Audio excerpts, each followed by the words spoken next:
النجم الكبير ودون جوان السينما المصرية والعربية، وطبعا معشوق النساء رشدي أباظة.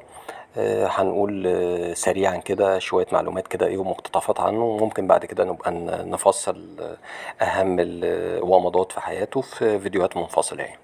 هنقول في البداية ولد رشدي سعيد بغدادي أباظة، ده اسمه بالكامل الشهير برشدي أباظة، في 3 أغسطس 1926.